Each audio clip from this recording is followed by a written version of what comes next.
আলাইকুম সবাইকে। আজকে কথা বলবো সাক্ষ্য আইন ১৮৭২ ধারা ৫২ হতে ৫৫ পর্যন্ত। ধারা ৫২ বলা হয়েছে দেওয়ানি মামলায় চরিত্র কোনোভাবে প্রাসঙ্গিক না।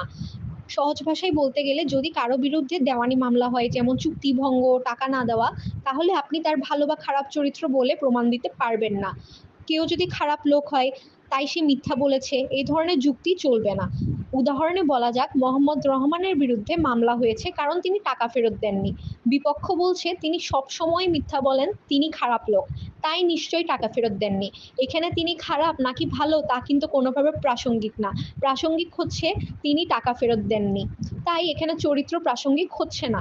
কিন্তু ধারা ৫২তে একটি ব্যতিক্রম আছে।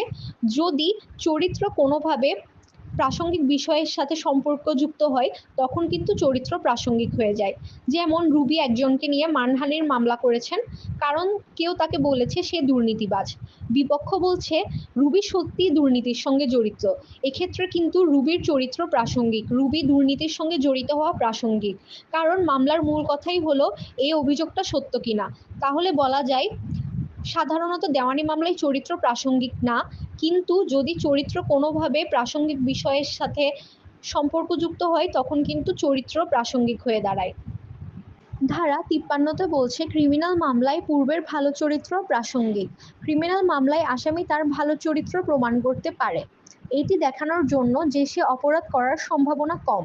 উদাহরণ, কেউ যদি চুরির মামলায় অভিযুক্ত হয়, সে দেখাতে পারে যে সে একজন সৎ ও আইন মান্যকারী ব্যক্তি।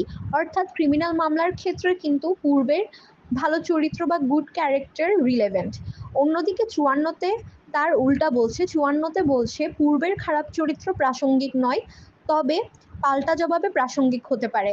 অর্থাৎ প্রসিকিউশন অভিযোগকারী আসামির খারাপ চরিত্র তুলে ধরতে পারবে না শুধু এই দেখানোর জন্য যে সে অপরাধ করার প্রবণতা রাখে।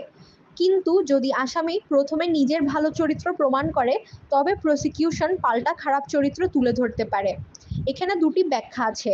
যদি মামলায় খারাপ চরিত্র নিজেই একটি গুরুত্বপূর্ণ বিষয় হয়, যেমন মানহানির মামলা, তবে এ ধারা প্রযোজ্য হবে না।